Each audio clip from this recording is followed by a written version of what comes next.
ശരി, അപ്പോൾ നമുക്ക് തുടങ്ങാല്ലേ.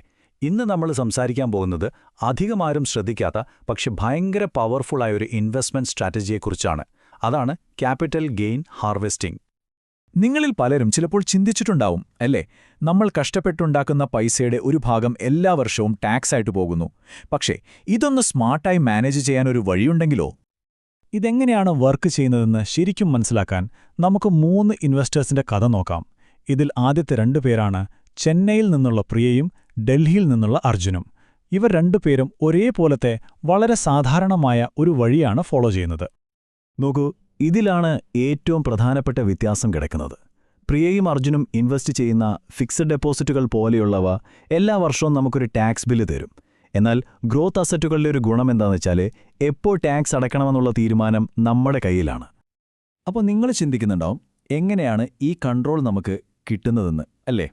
അതിന് കാരണം നമ്മുടെ രാജ്യത്ത് ഗ്രോത്ത് അസറ്റുകൾക്ക്, പ്രത്യേകിച്ച് ഓഹരികൾക്ക് ചില പ്രത്യേക നികുതി നിയമങ്ങൾ ഉണ്ട് എന്നതാണ്. അപ്പോൾ ശ്രദ്ധിച്ചു കേൾക്കണം, ഇതാണ് ഈ കളിയുടെ നിയമം. നിങ്ങൾ ഒരു വർഷത്തിൽ കൂടുതൽ കൈവശം വെച്ച നിക്ഷേപങ്ങളിൽ നിന്ന് ലാഭം കിട്ടുകയാണെങ്കിൽ അതിലെ ആദ്യത്തെ 1.25 ലക്ഷം രൂപയ്ക്ക് 1 രൂപ പോലും ടാക്സ് കൊടുക്കേണ്ട. അത് കംപ്ലീറ്റ്ലി ടാക്സ് ഫ്രീ ആണ്.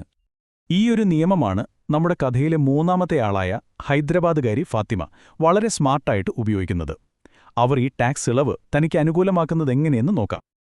നോക്കൂ, ഫാത്തിമ ചെയ്യുന്നത് വളരെ സിമ്പിളായ 4 സ്റ്റെപ്പുകളാണ്.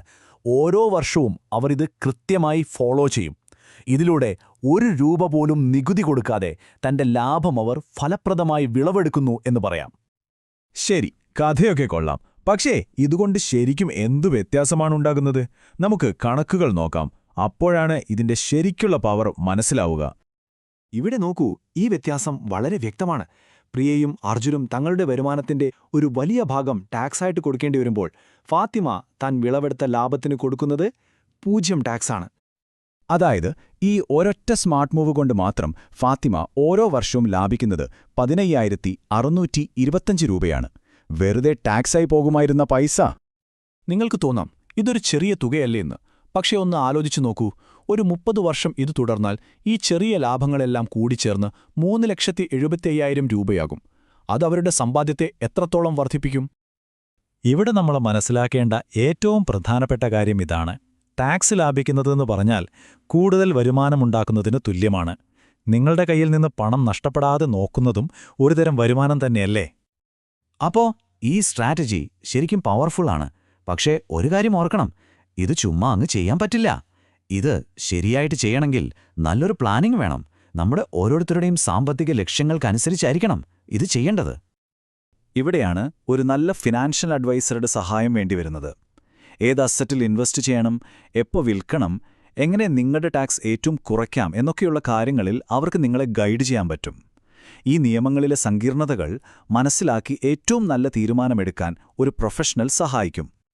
അപ്പോൾ അടുത്ത തവണ നിങ്ങളുടെ ഇൻവെസ്റ്റ്മെന്റ്സ് ഒക്കെ എടുത്ത് നോക്കുമ്പോൾ ഈ ഒരു ചോദ്യം സ്വയം ചോദിക്കണം.